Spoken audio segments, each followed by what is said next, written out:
Good morning. Buenos dias.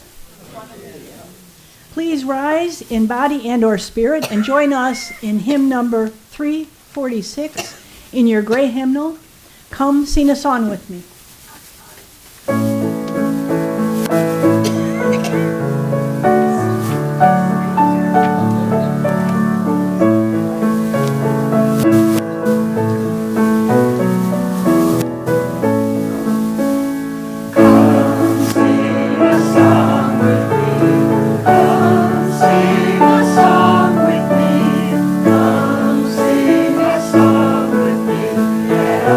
I know you're mine.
Welcome, bienvenido. My name is Lori Douglas. My pronouns are she and her. I'm wearing glasses today and black pants and a black and white design sort of shirt. And I'm your worship associate for this morning at Unitarian Universalist Fellowship of Charlotte County. Tomorrow, many celebrate Indigenous Peoples Day and or Columbus Day. For us, let us honor and remember the Calusa natives, those who first inhabited this land on which we occupy today. Each week, we gather by singing an invitation even as we are scattered in many different places, and whether our sacred space be virtual or live. We do acknowledge those of you watching virtually so that you too know, should you choose, that even though we cannot see you and you cannot see us, you at home also belong to this community. Whatever your faith or your country or your heritage, you are welcome here. Whoever you are, whomever you love, you are welcome here. And whether you skipped in or shuffled in or wheeled in, you are welcome here. Whether you are a relative new to our community or have been an active member for years, you are still welcome here. We are glad you chose this congregation as your place of worship today. I'd like to mention a few items that you may have heard before, but for those who are newer, these items do help us make this service run more smoothly. We are being broadcast live on YouTube, and the recording will be available on our UUFCC YouTube channel after the service. Consequently, for privacy concerns, we use first names and, when necessary, last initials, or when we remember, last initials. This is a good time to put your phones in meditation mode. We do have hearing assistance devices available in the back by the tech team if you need them. For those with us virtually, perhaps watching in your PJs, and we're jealous, you may wish to have a chalice or candle available for our chalice lighting ritual. Finally, I am thankful for all of the dedicated people who make this service and community possible, starting with those of you who are here today, whether in person or virtual. What would we do without Anna and Sandy in the office? Our music director, Margaret, our choir, AJ, who I'm hoping will bring up the red book today, who will bring is a chalice lighter, and AJ, I'm hoping, who will bring up the red book. And our choir, decorators, cleaners, greeters, kitchen folks, Aheen, Trudy, Betty, tech wizards, we have in the back, Randy and Chip, and Tom's there. Yes, Randy's over here, helping over there sometimes. We're happy to have our goodie providers and our board, too. We are so grateful. If you, too, would like to be part of this kind of thing, come and see me afterwards. There's a lot of little jobs and big jobs, and there's all kind of fun things to do. If this is your first or second time here, or you're returning from some time away, please stand or wave in body or spirit and state your name and where you're from so that we can welcome you. Anybody? There we go. Hello. Well, yes, Randy's going to bring the mic around.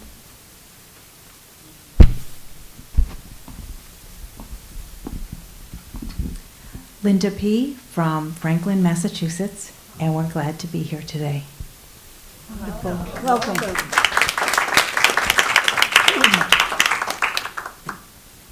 Anything else? We have a gentleman in the back on the tech team. Hi, Chip. Hey, I'm Chip Humgardner. Been here a few times before and now helping out with the audio. We're glad you're here, Chip. Yay. Anybody else? All right. Margaret will have the prelude now, so we can relax and enjoy.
was so soothing. Thank you, Margaret. We now have our chalice lighting, edited from the words of Yami Yando. We light this flame to ignite the sacred power of justice. We light this flame so that it may be a beacon of hope. In moments of uncertainty, fear, and anxiety, and the unknown, may it be a beacon of hope. We light this flame and are emboldened by its blaze, knowing our strength as a prophetic and powerful people rooted in the many ways we answer the call of love. Now, while AJ comes up and lights the chalice here in the sanctuary, and those of you at home light your chalice, please join me in reciting our affirmation. Love is the spirit of this fellowship, and service is its law. This is our aspiration, to dwell together in peace, to seek truth and love, and to help one another. Thank you, AJ. Although it's not in your order of service, now is time for the story of all ages. Would anyone who considers himself a young person come on up and sit in the front, please?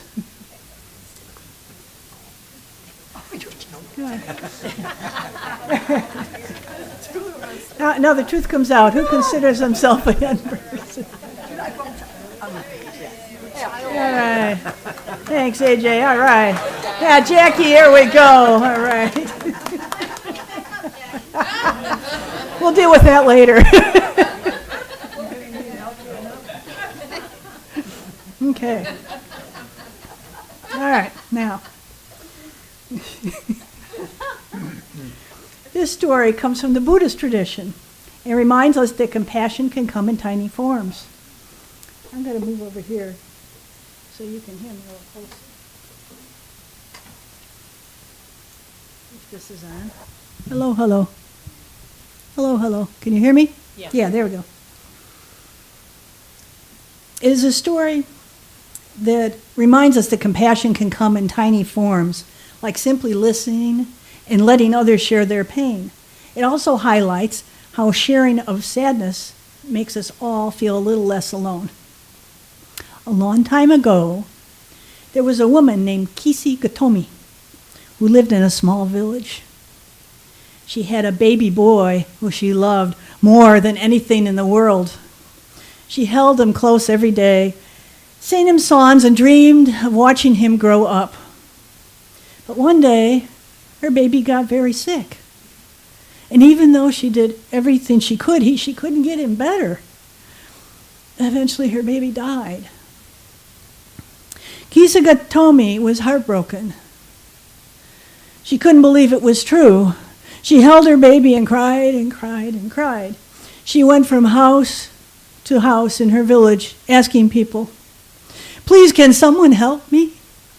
Is there a medicine or a spell that can bring my child back?" People looked at her with love and sadness, but they said, "We are sorry. We know how much it hurts, but we cannot bring him back." At last, one person said, "Go see the Buddha. Maybe he will know what to do." So she went to see the Buddha. "Please help me. I can't choose my child." She knelt at his feet and said, "I will do anything." The Buddha looked at her with deep kindness and said, "I can help you. But first you must bring me one small mustard seed. You can find them in most homes, but here's the important part. The seed must come from a house where no one has ever lost someone they love."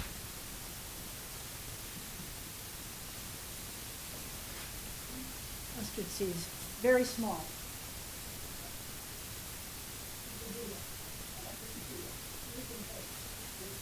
You can trade if you want. You can trade. All right. So, as I said, the seed must come, the important part is the seed must come from a house where no one has ever lost someone they love. Kasima Gautama felt hopeful. That didn't sound too hard. She ran to the first house and knocked on the door. "Do you have a mustard seed?" she asked. "Yes, of course," they said. "But has anyone here you loved ever died?" "Yes," said the family. "Our grandmother died last year, and we miss her very much." Kisagatomi said she was sorry for their loss and moved on to the other house. In every case, house after house, they had mustard seeds, but they had also lost someone, a brother, a parent, a friend. Over and over, it was the same. As the sun began to set, Kisagatomi sat down and took a deep breath. She looked up at the sky and realized something very powerful. She wasn't alone. Every single person she had met had known sadness. Every family had known love and loss. As she listened to their stories, something surprising happened. Her heart began to soften. She began to feel connected to others. Her pain didn't go away, but it was no longer hers alone. Kisagatomi returned to the Buddha and said, "I understand now. Sorrow comes to all people.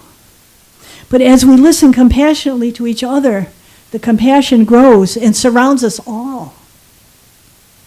The Buddha nodded, and with a kind smile, he said, "Even the tiniest mustard seed can help plant the truth in our hearts that we are never truly alone.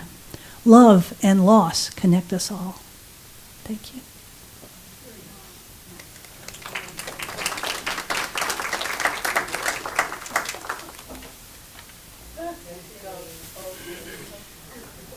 Oh boy. 2, 3. Thank you.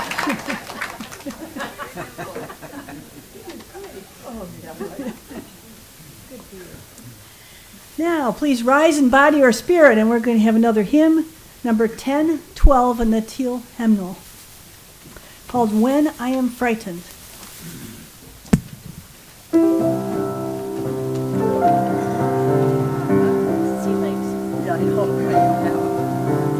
When I am frightened, will you reassure me?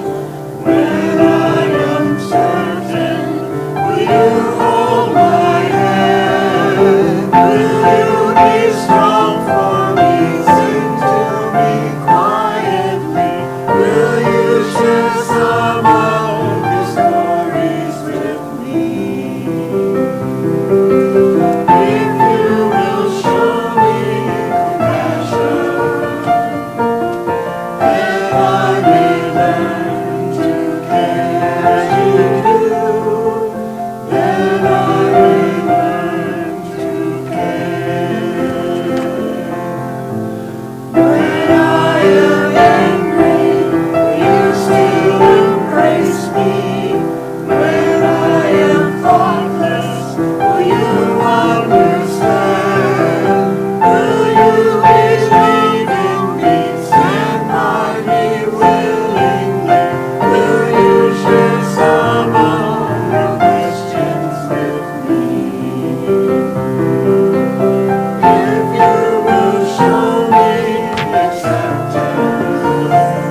words today are by Reverend Sean Neil Barron, who defines himself as a queer minister during the week of courageous love in Northern California at the foothills of the Unitarian Church.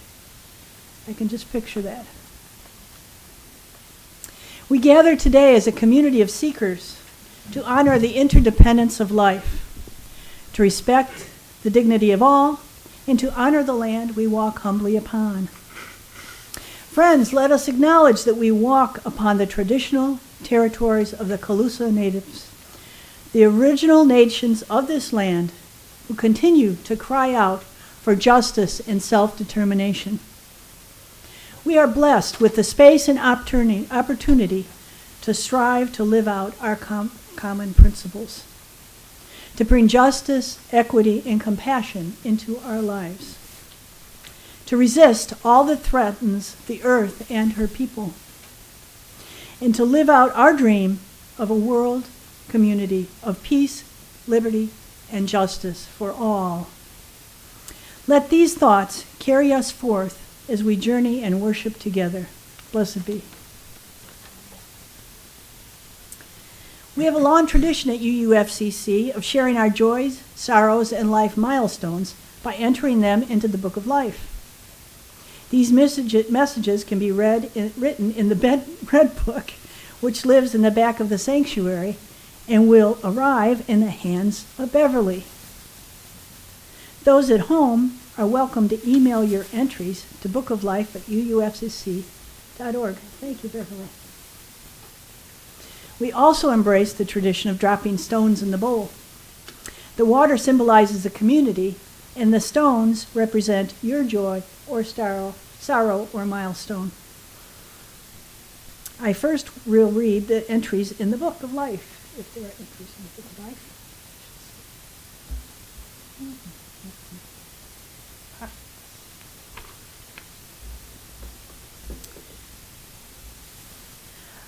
I wish to share my sorrow at the recent passing of a friend in Riverwood, Carol Walsh. She was a wonderful soul and a great quilter. She will be missed by many of her friends. Shelley.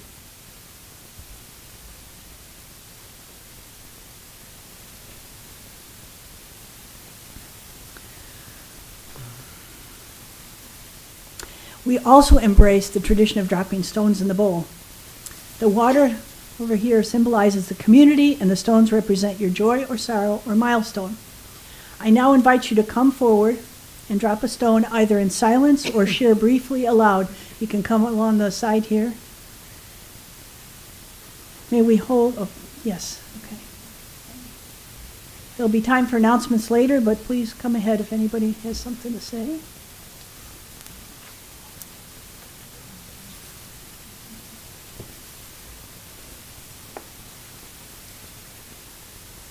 Hi, I'm Margaret, and I have a joy to share. My music is finally available on Spotify and Pandora and YouTube and all kinds of places. It's Margaret Germain. It's my harp, piano, and vocal music. So go and listen to my music. It's Harping for Peace is the first album, and I'm working on the second album. Will be out there. So listen up. Thank you. Great.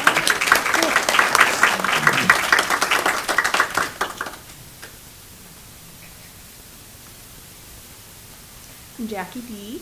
I'm just excited my parents are here. They are going home this afternoon, but we had a great weekend. Zach's basketball team won the season undefeated. They had their championship on Friday, so they came to see that, and we've just been hanging out, enjoying the cool weather, which I have been thanking them for all weekend, so Yay. happy. And welcome, parents.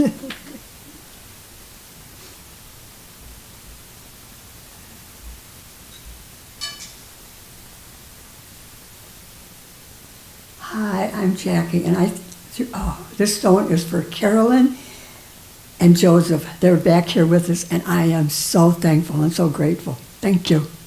Okay.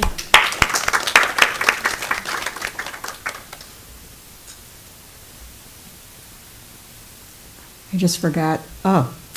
I'm a Cubs fan, and a friend from Illinois was back, and we watched it last night, and we didn't win.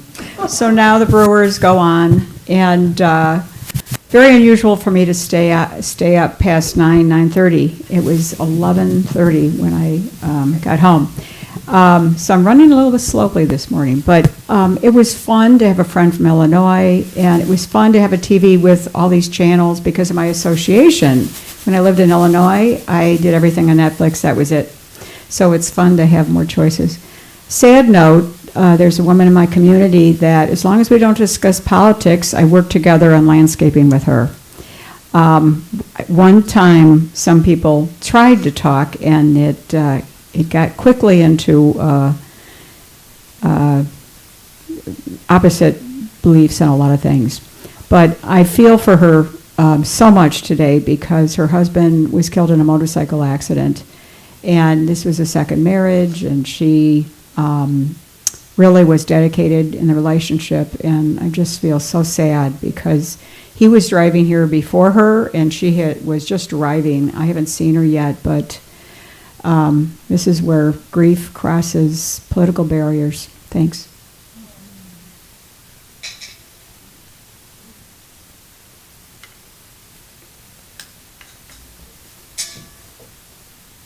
It's a good note. I didn't think I was going to come up here and say this, but I went to a town hall meeting yesterday for somebody who's running for governor, and of course I can't do the politics part of it. But the last thing he said, is Sandy here? Sandy, what is the last thing he said before we left? Believe. Believe we can make change, that we can change the world. And that was just so, it was wonderful. It's kind of nice to have that cloud lifted when you have somebody that really believes that we can move forward and do something different.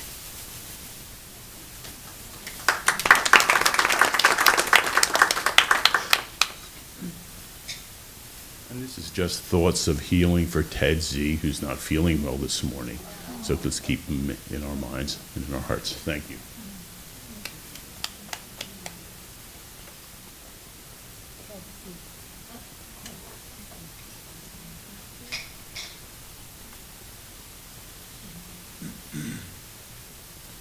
That last stone represents the joys and sorrows in our hearts that are unspoken right now. May we hold these in each other in love and tenderness so that our fellowship may grow as a source of strength, comfort, and courage and hope in the days and weeks ahead. Let us take a few moments of reflection.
Oh, yes. It's now my pleasure to introduce Maria Lara from LuLac, the League of Latin American Citizens, otherwise known as LuLac. Come on up, Maria. This woman is an incredible woman who works, has a full-time job, mind you, as a legal person, and she helps tons of people that way. She helps people upside down, one side and the other, and does incredible things for for the Latino community, and a lot of the rest of us too. Welcome, Maria. That's right. Thank you, Laurie. That's so sweet. Thank you so much. I just want to say that I'm very humbled and thankful to be here to speak with you guys today. I first want to say in Spanish, quiero compartir con ustedes un gran abrazo. I would like to share with you a collective hug, if I don't get a chance to do that in person. I thank you, Lori, for that. I'm often asked by people that I work with and friends, and especially my family, why do I do what I do? Because I take a lot of my time to be involved in particularly with LuLac. LuLac is Latin American Citizens United, League of United Latin American Citizens. I was called to this organization because of current events, because if there is any time where Latin Americans need to be united, it's this particular time. LuLac was founded in 1929, so it's a fairly old organization. It was founded essentially in Texas by Mexican migrants who were being used and abused in the workplace. And it's grown really, really large. It's a national organization. We have an office in D.C. We have 15 state directorships or councils, and then we have local councils from there, and I'm one of the local council. I have the privilege to work with a great number of people, some of which are here today. I won't mention the last names since I was told not to. Miss Betty, Miss Linda, and I probably will forget someone else in here. I'm trying to think. Miss Lori. Oh my gosh, how could I forget Miss Lori? She just joined us recently and became very active in the education committee. So, so I do what I do because it's very important to give back. A lot of people don't know this, but in 2000, I was pretty much written off the map. Essentially, I didn't have much time left, according to the doctors. I got very ill after I had my children. And so I said goodbye to them in the Bible, I remember. And somehow, here I am. So I feel that God's given me a chance to do something more. He's given me a calling. I don't really know what my purpose is here. I'm still trying to find that place, but while I have breath in my body, I will continue to do for my community and to do for people that cannot do for themselves. So also God has blessed me with the ability to retain 2 languages fluently. I came here when I was 8 years old, and I spoke zero English. I knew nothing. And very quickly I bonded with a teacher who stayed after hours to help me learn English. And as a consequence, I am, and also my mom, I have to credit her. When we came into the house, my sisters and I could not speak English. We could only speak Spanish in the home. So because of her, I'm able to retain my Spanish because I would have lost it at age 8, and I'm able to speak English because one of my biggest things when I first got here was I'm going to be the best English speaker ever. I'm going to write the best. Forget about it. Whatever was being taught in English, I was there.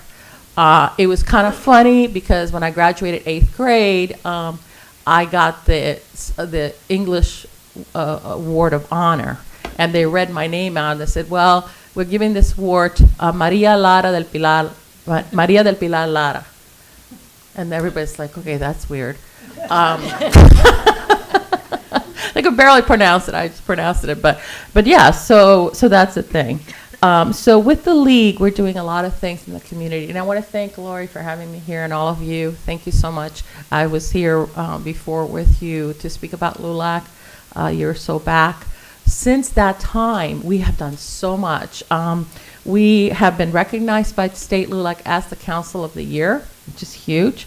We've gone to national, and they want to recognize us next year, which is huge. And why? Because we're doing a lot of things. And let me start with last night. I probably don't look very good. I am super tired. us Latinos, we party as hard as we work. You don't understand. It's like a job on steroids. So last night we had Noche Latina, and the reason we have Noche Latina was to bring our culture and our community to everyone, and the food and the dance. We had a band. It was really awesome, and people that came, I think, had a good time. But mostly is to raise funds for the scholarships for our youth. We have now, for the second year, this will be our third year, we've been giving scholarships to high school students of Hispanic descent. And throughout all the high schools in Charlotte County, that's what we do. So last night was for that, as well as to have a really fun time. So we just celebrated the cultural heritage celebration we had in Punta Gorda Library. This year our presentation was dance, and it was very well received. It was a lot of fun.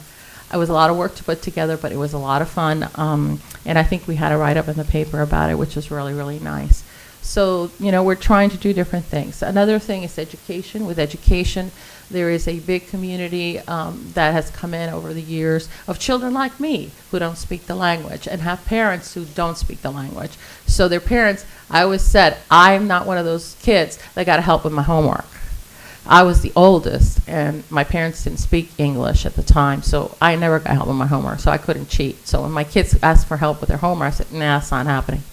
Good luck, So that happens with these kids. They're kind of on their own, and they're a little stigmatized, and, they feel different, which they are. That's how I felt. I felt very different doing the pledge when I didn't understand what the pledge was. And I'm very happy that I do now. But it's a process, a transitional process. So through the ALL, it's English Language Learners, there's a program in Charlotte County and most of the counties in Florida where they bring these kids and they put them through language learning classes to assist with that transition. I didn't have that, but I had the coolest teacher that just really saw how I really wanted to learn English, and she helped me after time. So this is a really wonderful program. So through Lori now with the Education Committee, we're working with the superintendent of schools, and they are listening, which is huge. We prepared like a little, like a wish list of what we want, and they're actually listening. The superintendent was very interested in making some changes to help with these kids and with the program. Because right now it's very diluted, and it includes PE in addition to a lot of other multi curricular activities of the school, and they're not related to language. A lot of kids who are second language learners like myself are very successful academically. They tend to be very successful academically.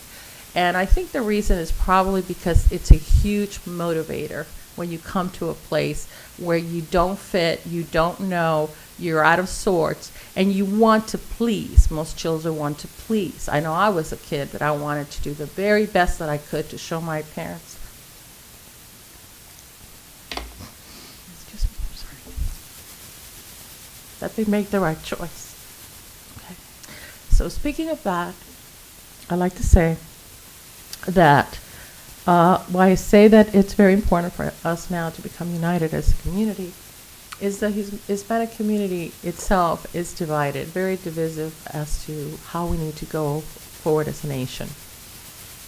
Another gift that I have been given is I've had 25 years of experience in the immigration legal field.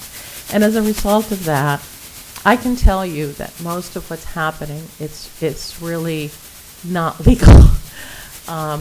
And by that I mean that there's been no legislation on immigration for 25 years. So you can't point the finger at someone and say, you need to do things right and do the legal thing, which a lot of Hispanics are saying to their other fellow Hispanics. And they cannot, because there's no process. I try to explain that there's no process for them to be able to become legal. Recently I went to an office of friends to share with them about the Latin night. And he said to me, well, is everyone getting a green card? Wow. Everyone would love to have a green card. Like if I were able to issue out green cards, I would have a line. I don't even know how far. I think it would stretch the entire border beyond Florida. So, but they cannot. If they've entered through the border, they cannot ever process in this country because we have no legislation. Start with that. Secondly, we've lost about 1 million people recently have lost their papers. So they have papers, they lost their papers. Why? Because of the executive order that says that TPS is no longer valid for Venezuelans and other nations are coming along, and that humanitarian parole, which is people came in on humanitarian parole, were vetted to come into this country, is no longer in place. So from a stroke of a pen, these persons that came with documents, have documents, they've lost their documents. There's many people that have been detained and are in detention situations, and many of them are citing for their own deportation because they don't want to be in situations where the detention centers are not the most woman-friendly kind of places. So, and that's a reality that we're facing now.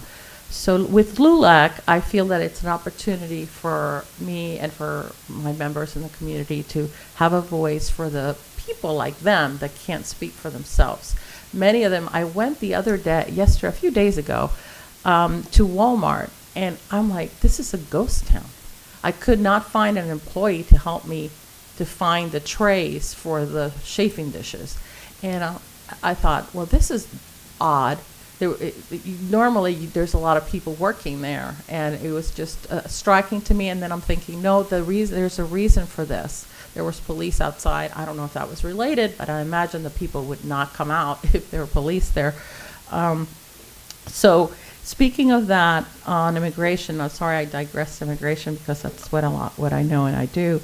But we will be having an immigration town hall in October 25th from 2 to 4, Charlotte Technical Center Auditorium. I will be moderated by League of Women Voters, Ms.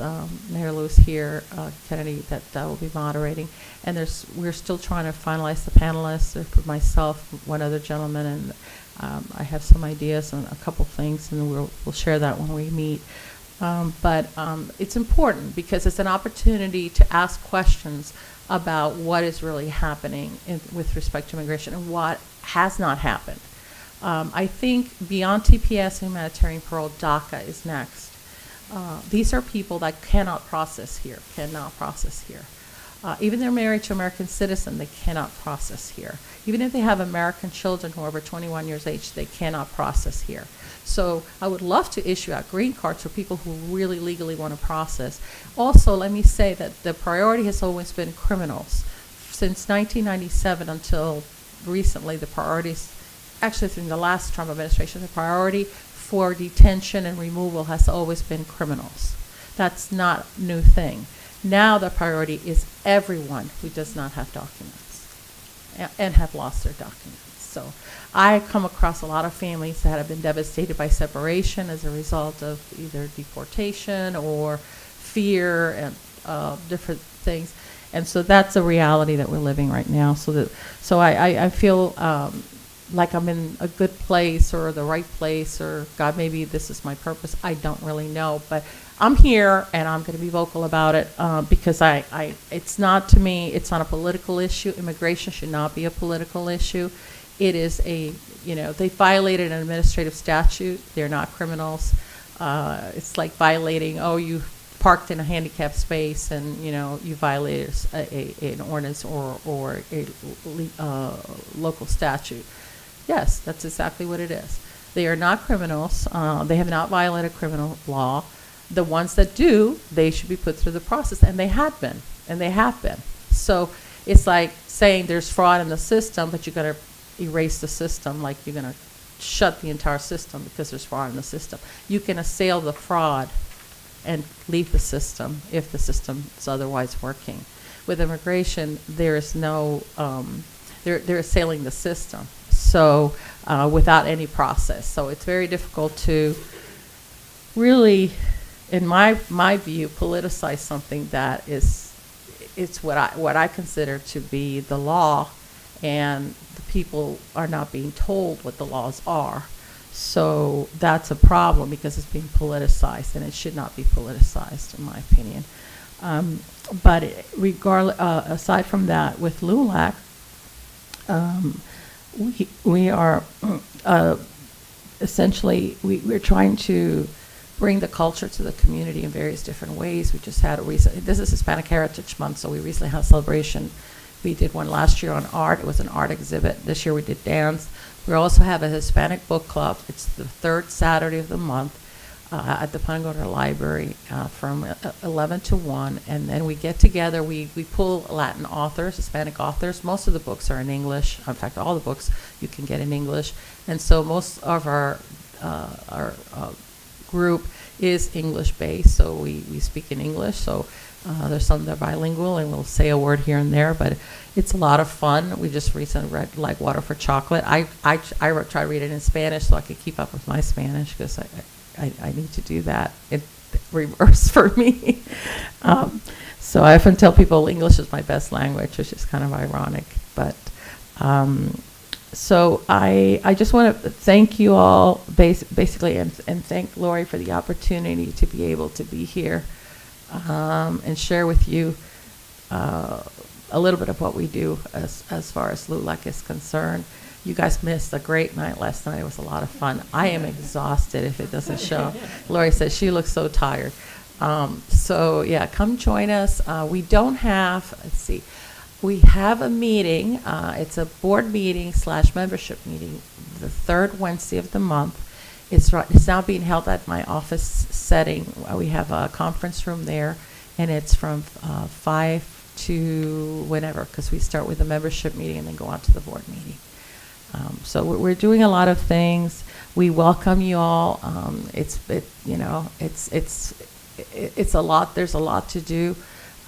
Just recently, this last week, Wednesday, I was approached by a student from SCF because he was taking Spanish and his professor wanted him to do a project. So he actually taped me, which was really weird, but he asked several questions. And then they decided they're going to help us. So they were there last night. They're going to join us for the immigration town hall. And it's a way to build new friendships and new relationships, which is awesome. I want to get to the point where I can inform the general public, or as many people as I can, of really what's going on with immigration. I think when people really realize what's going on, they will have a different opinion. I think if you are not directly involved or affected by, some immigration situation, you might hear of it, but it's quite different when you're experiencing it. And I think that if we can at least get maybe one thing that we wanted to do was they have something in that we went to in Sarasota. It's Crearte Latino, and what they do is they do Voces de Migración, which are people that actually experience immigration stories coming in. They're immigrants, and it's their story, and it's testimonial, so they tell their story, and it's very accurate in Spanish, and then they have subtitles in English, which is kind of cool.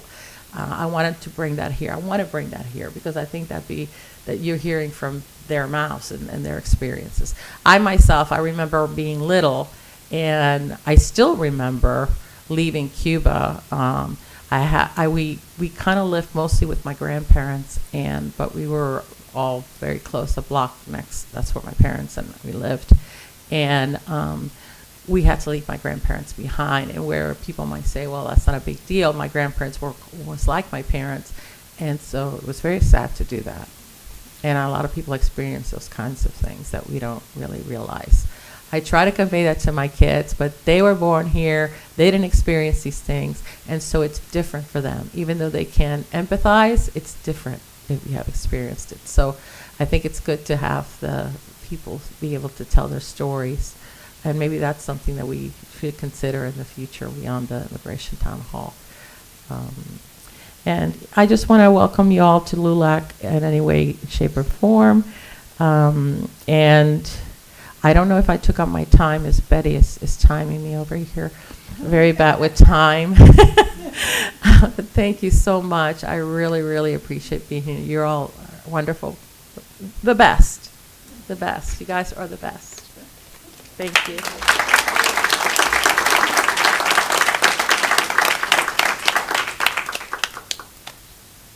Well, thank you very much, and I got to get my paper. Oh, sorry. Which one? Oh, your paper. Sorry.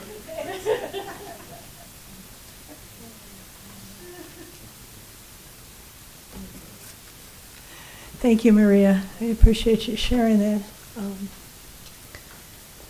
I personally have been touched by several people who are good friends who are having to deal with these situations and being scared to go to the grocery store because they might get picked up, and scared to go out of the house and pick up and walk their kids back from school. It's heartbreaking. It's absolutely heartbreaking, and it's not right. So anything we can do, we need to do. Thank you again. Okay, so we'll now have the offering. As most of you know, in our tradition, congregations exist because of their generous support of members and friends. It's our privilege and our responsibility to ensure the health and future of this fellowship. To this end, your offerings support our ministry, whether by pledge or donation, and be made online. If you haven't pledged before and you appreciate this community, what we're doing, what other people are doing, what we help other people do, consider a pledge of any amount, which helps us plan ahead. If you have questions about this, see one of us. Thank you. There's several ways you can give. You can drop your donation in the baskets. They're being passed around by the greeters. You can mail things into the office, drop them in the mailbox, and we also take Venmo.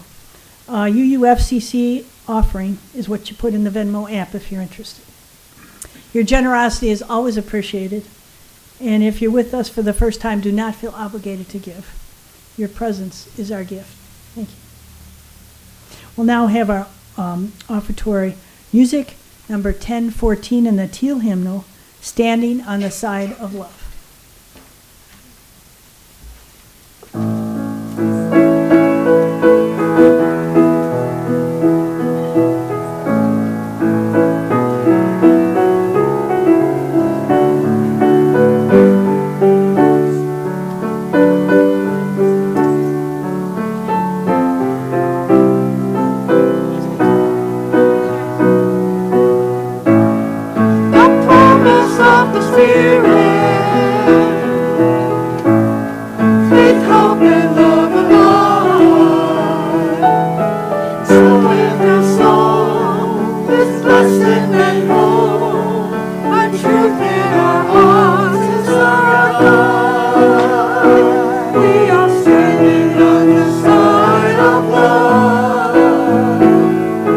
Hands joined together as hearts beat as one.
Yes.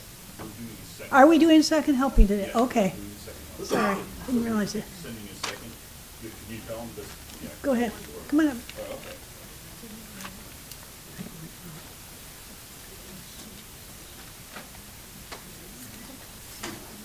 So this is Second Helping Sunday, and we are taking a second helping offering that's going to LuLac. Thank you, Maria. And we want to show you our appreciation for coming out. Thank you.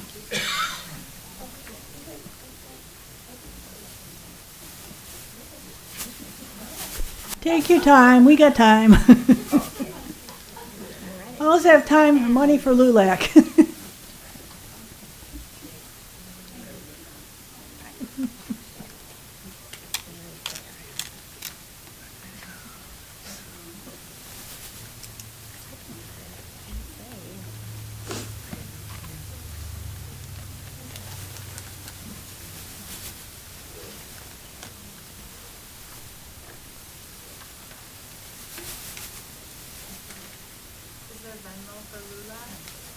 Sure. Do we do Venmo for LuLac? Because they need to say what it's for. Okay, on the Venmo thing. Okay, just put LuLac in the piece. Okay, yes.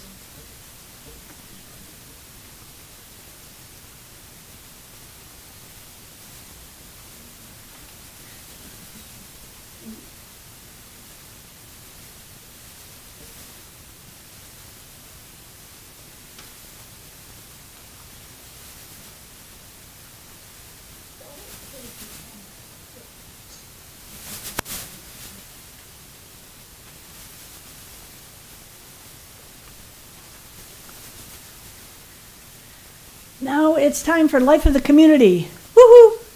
This is when we highlight our special events and activities. Please remember to check your UUFCC updates, which are a great resource. If you haven't been getting them, or you would like to get them, please fill out the form on the welcome desk. It's like a little thing like this, and you'll be on the list. If you haven't, you can also see Sandy, who's here somewhere. Sandy, there's Sandy in the back. Yes. The updates include all kinds of dates and details for opportunities you may enjoy, both here or at the UU Association or in the community also. We also have a wonderful website, chock full of information, at uufcc.org. It's run by two of our web weavers, Laura and Laura, anonymous. Additionally, if you'd like to have fellowship events highlighted yourself, you can email us, the worship associates, at bookoflife@uufcc.org. Today, I've got several announcements, and a few other people do too. Coming up, we have the opportunity to support 2 of the 7 principles of our faith. Number 5, the 5th principle, the right of conscience and the use of the democratic process within our congregations and society at large. The 6th principle, the goal of world community with peace, liberty, and justice for all.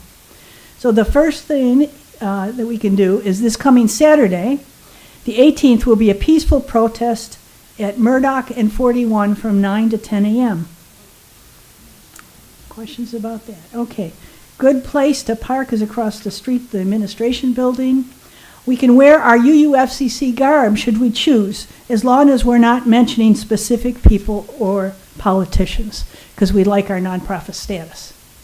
So this coming Saturday, 9 to 10 a.m. Protest, yes. Next, Randy, where are you? Yes, our second opportunity to act on our principles.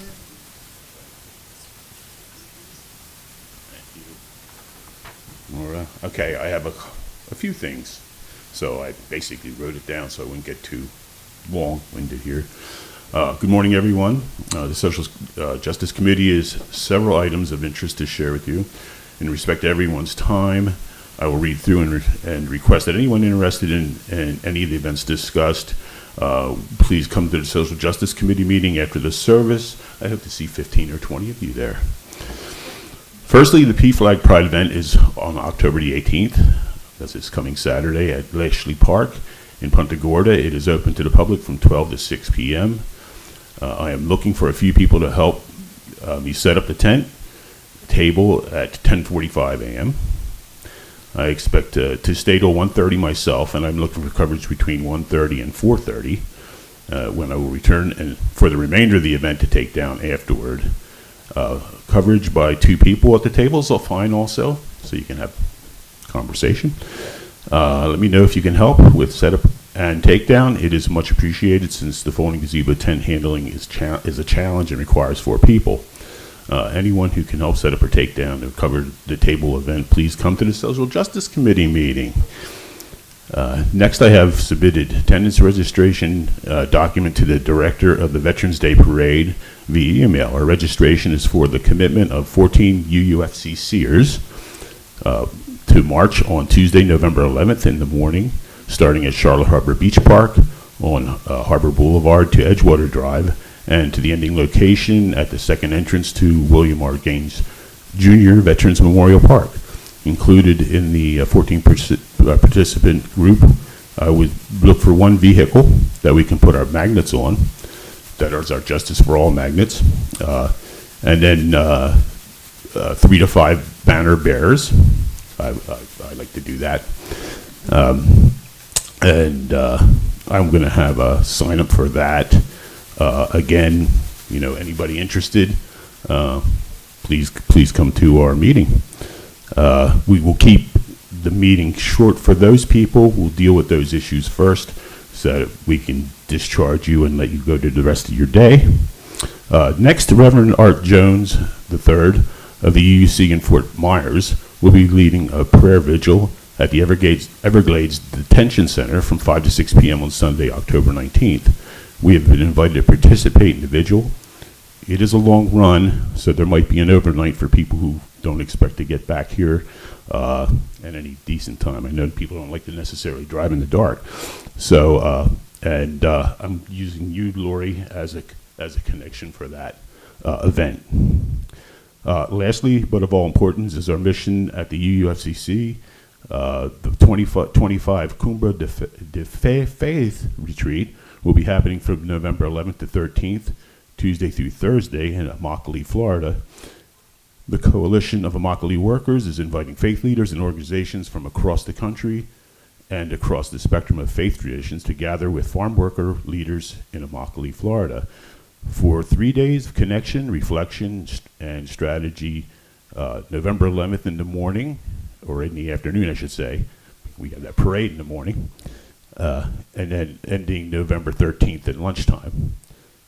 During the 2.5-day event, you can look forward to learning from farm worker leaders about the national and historic fair food movement, building relationships to work together towards a more just food system, developing strategies and goals to advance the campaign for fair food, partaking in a culture night, I like this one really, in which you will immerse yourself in the rich culture of Immokalee, Florida.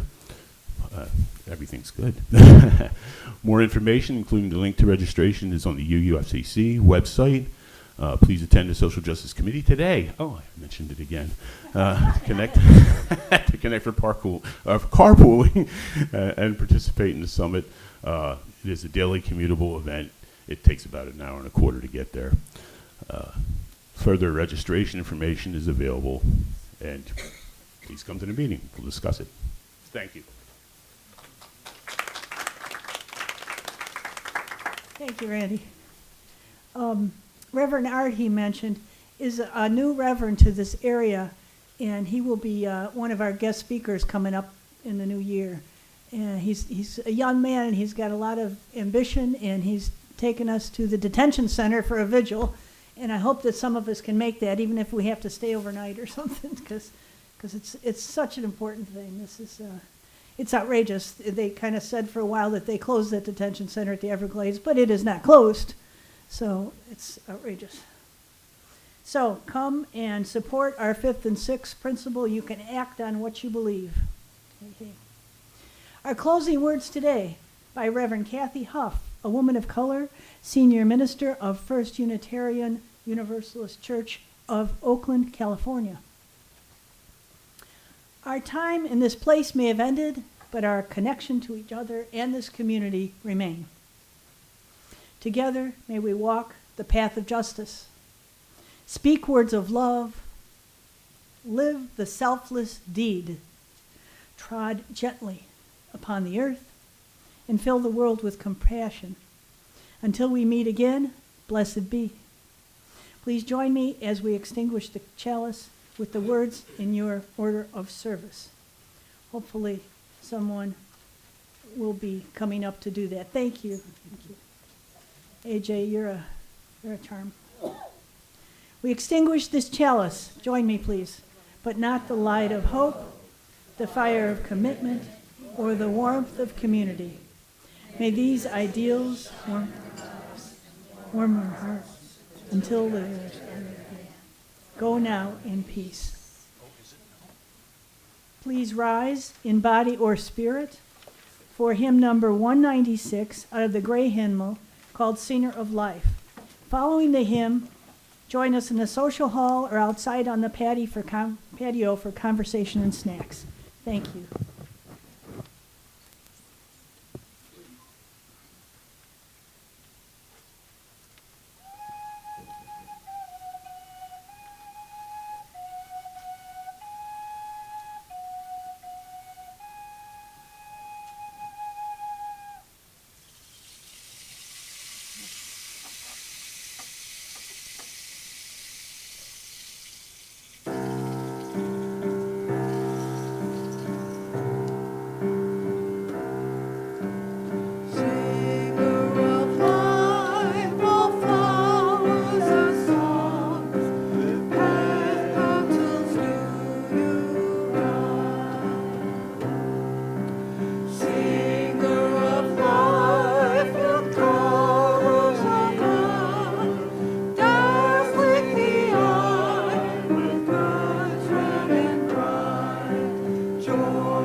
There's no more words there?